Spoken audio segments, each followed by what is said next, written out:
center post. Sige boy, ito. Sige boy. Ito, okay ba ito? Center post? Tapos na. Putik. Talaga na yung yan? Ay, ibalik ko after a week. May nagpalit din ng center post. Center post. At kumakalog daw eh. Kumakalog sabi nung. Sayang yung gulong eh. Iba. Center post. Ay, nagiging na yan. Parang may piting. 300. Oo. Ang original nito ay umabot sa akin ng 4 na taon.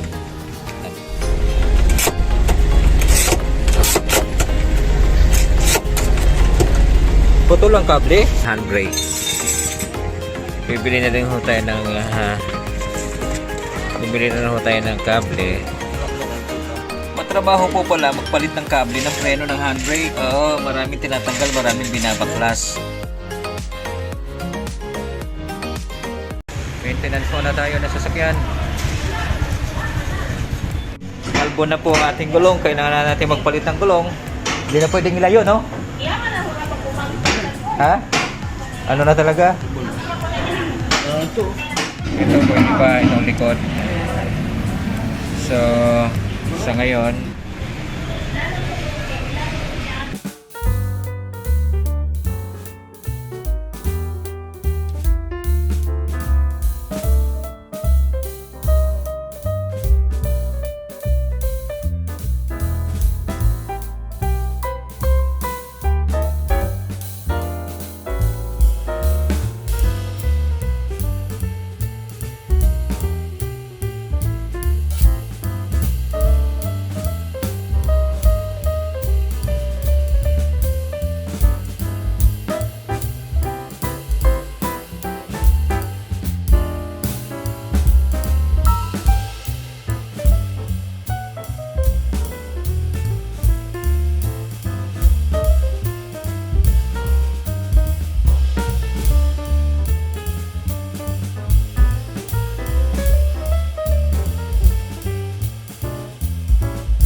tapos pong lagyan ng hangin. Nilagyan naman po sa wheel balancing 0-0. Dapat ang tolerance niya 0-0. So 0-0. Minsan kasi hindi rin balance ang ikot ng gulong. Sa gulong pa lang, hindi pa kinakabit. Hindi na siya balance. Sa pag-babalance, technical computerized ang gamit so dapat marunong ka. Ay, bakit may tabaludo, brother? Nakalas ba minsan yan? Parang magpakalim mo sa yung gulong. Okay. Pagbasa ang gulong. So, unang test 15-30. Ibig sabihin nun, bro, hindi pantay. Kailangan ba 15-15? Pwede. Okay. So, sa pag-adjust, naglalagay lang ng ano. Sa pag-adjust, naglalagay lang ng ano bang nilalagay sa gilid? Tingga. Tingga. So, 15-10.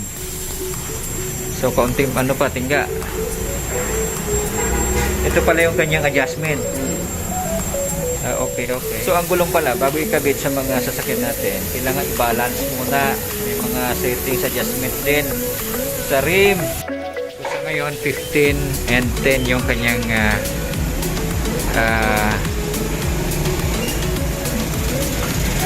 ano ba tawag doon?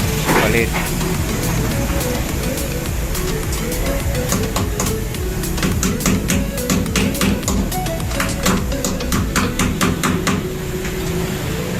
So, second test.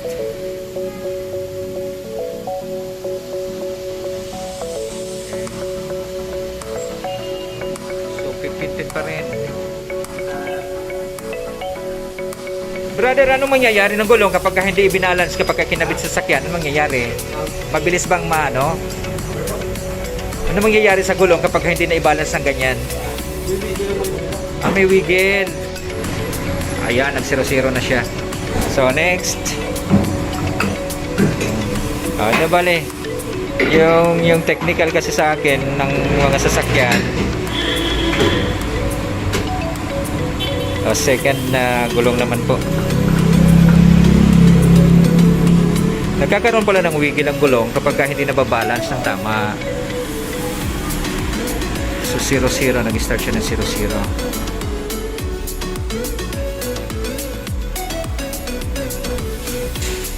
Oh, 2040. Next. Bakit ganun bro? Ang UE wala akong makita sa Rizal. Taga Binangonan ako eh. Uy. Itong UE na ito, dito ko lang nakikita ito sa Evangelista eh. Wala ito sa Binangonan eh. Bihira, meron man. Ilalagyan nila ng takip para sa safety. 10-15. Okay, next 10-0. 5-0.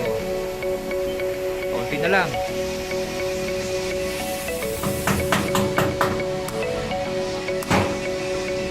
Yung alignment bro, in-out lang yun ng gulong. Pero yung camber, ano na naman buka. At tingnan, makita ko nga mami, hindi ko pa talaga alam paano yung camber na yan eh. 0-0, ayan na. Good. Sige brother. So, ipatungin na. Ito po.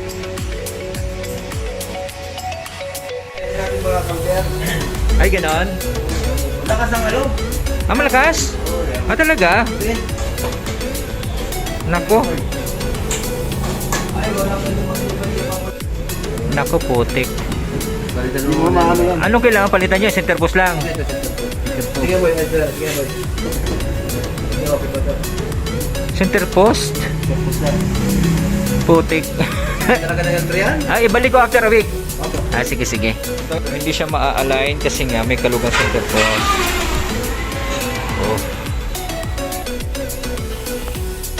Sinasabi nilang sa pagkakabit ng gulong sa rim, may mga tanda rito, yung dilaw. Itong dilaw, malapit sa pito. Yung kanyang pinaka-balance. Pero doon sa computerized balance kasi, hindi na naman nila sinusunod. Pero pag dito lang, sa vulcanizing, yung dilaw na sign, dapat nakatapat dito sa kanyang pito para sa kanyang pinaka-immediate balancing. Pagka kayo po ay magpapalit sa vulcanizing, I am not sure pero sabi lang, ang gulong kasi natin pag binili natin, meron mga standa. Mga kabagis, ang UE kasi, personally nasubok ko na makunat. Kalbo na po yung aking gulong pero hindi siya nauublong. Ito po yung pinagpalitan ng aking gulong. Yung isa. May tama na rin pala siya. Ngayon napalitan na ho natin ng gulong. Parehong bago na ho, UE. So tayo po ay tapos na dito sa Evangelista. At ang gagawin na lamang po natin ay ipa-check yung ating center post para ma-align. Kami po ay nagpalit din ng center post. At kumakalog daw kumakalog sabi nung. Sayang yung gulong eh. Bago pa. Center post. Ay, magiging parang may tipin.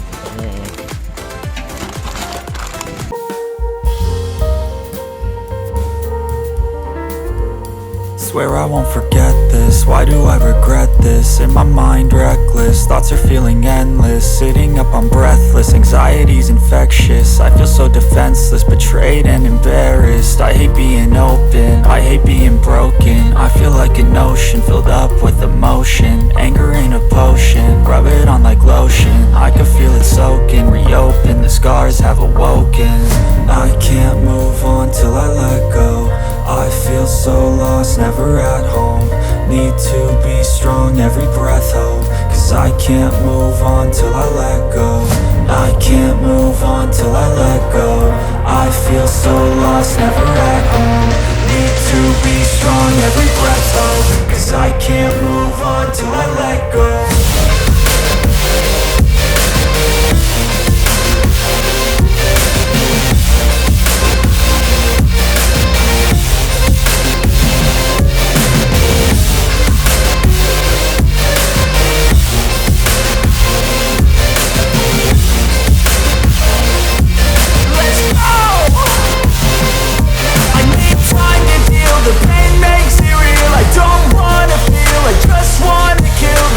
Ang inyong manobela sa taas. Ang manobela natin kapag nagkaroon ng clearance at nagkaroon ito ng kalog, ito po yung nagiging cause para yung gulong ninyo ay mabilis mapudpud. Kapag yung ating pangilalim ay may kalog, yung gulong na sana ay aabot ng 2 taon, ito ay baka hindi pa umabot ng 1 taon, 6 months lang. So ang kailangan magpalit ng center post, may kalog. Ngayon, kapag hindi mo pinalitan na center post, pag ito'y kumakalog, madadamay po yung iba, kagaya ng idler arm, magpapalit ka na yung kanyang mga tie rods, yung kanyang tie rod ends, tapos yung drag link. Yan, isa yun sa mga tatamaan. Kapag wala kang alam sa mechanical at hindi mo rin lang kayang gawin, paggawa mo na, ano ka lang ng trusted mekaniko. Mga kabagis, ang center post po ay may nakita kung nilalagay niya yung palito ng grasa sa loob. Nakita ko sa YouTube, tinatanggal ito. Tapos ginagamitan po ng ganito. Tawag po rito ay greasing gun. Grease gun. Ito po yung ginagamit natin na grease sa mga fittings ng sasakyan.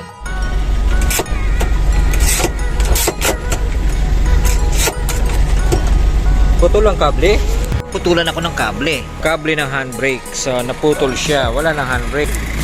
Bibili tayo ng handbrake. Unexpected po na ako po ay nagputulan ng kable. So kayo ng mga nasa 300, checkin nyo po ito, kable. Kanina po nakaparada ako sa Anguno, nagtiwala ako doon sa handbrake. Mabuti na lang nakakambyo ako ng primera. So ito pala yung naputol sa kanya.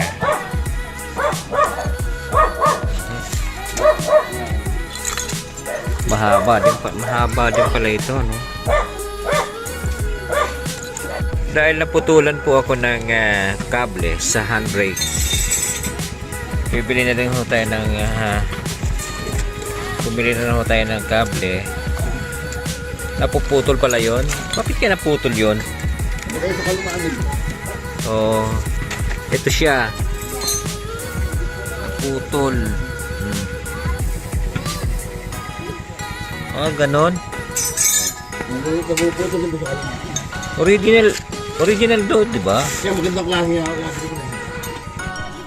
Nagpapalit po kami ng kable ng ilalim. Trabaho niya. Matrabaho ba yan, Og?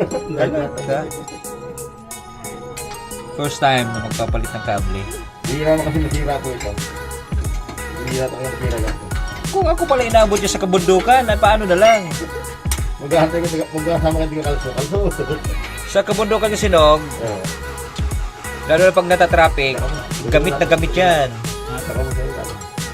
Kita mo muna yung jaka.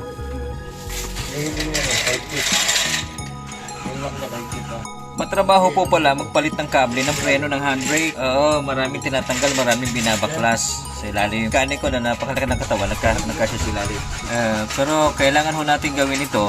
Ang handbrake po kasi, isa sa mga safety features ng sasakyan. Kung hindi po ninyo nagagamit ito, madalas, dahil kayo po ay nasa bayan. Pero kapag kayo po ay nasa kabundukan na kagaya ng mga mountain province, magpunta kayo ng Sagada, at kapag kayo po ay na-traffic, lalo na sa may bandang Quezon, naranasan nyo ho bang ma-traffic sa Quezon Road, Pakyan? Kalahin ninyo, na-traffic po ako roon. Ang gamit ko lamang po doon ay ang handbrake. Kailangan nyo pong bawat hinto dapat naka-handbrake kayo. Ito siguro yung cause kung bakit naputo dito kasi nung punta ko sa mga lugar na yan, gamit na gamit po yan. Mahalaga po ito na kailangan nyo ring ma-check mga kabagis. Ito po yung dulo ng kabling na putol na siyang tinatanggal ngayon ng ating mekaniko. Ay, marito. Dapat ang ganito. Kinailangan tanggalin ng gulong para may ikabit yung kable. Ay, dito ako. Putik na yan. Napaka ano pala ito ni galing. Dapat ang ganito. Oo. Ilan natin yung 4. Yung mga hindi naanan ng linya. Yun eh. Ngayon yung mahaba. Ito naputol ba ito mahaba? Yung pinakamahaba na putulog? Ah, talaga? May kasama na rin. Kaya original, may kasama na lahat eh. Ah. Kasama na lahat yung mga bracket. Hindi ako kasi mga ano lang, tatanggalin mo pa ito. Yan. Nasa lang po yung handbrake mo. Putik na.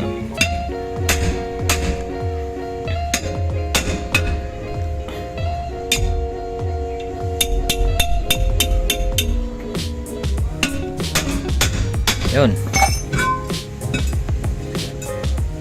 Oo, rin mo, para nakita mo. Oo. Yung preno niya, ano, okay pa yan, ano? Oo, bago yun. Bago nga. Iba yung sabi niya pinakabit nila dahil pabiyahin na kayo. Oo! Lakal pa. Andun ako, papunta na ako ron. Yan yung dulo ng kable.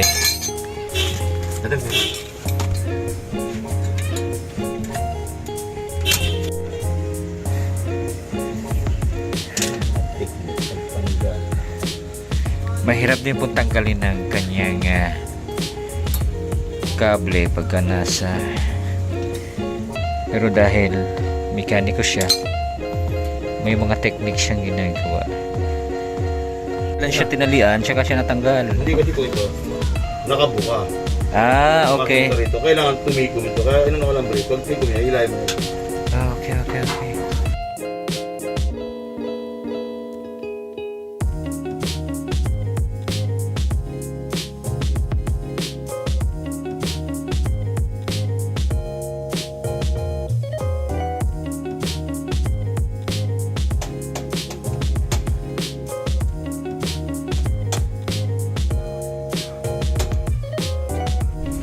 Madugo ang umilalim sa kable eh.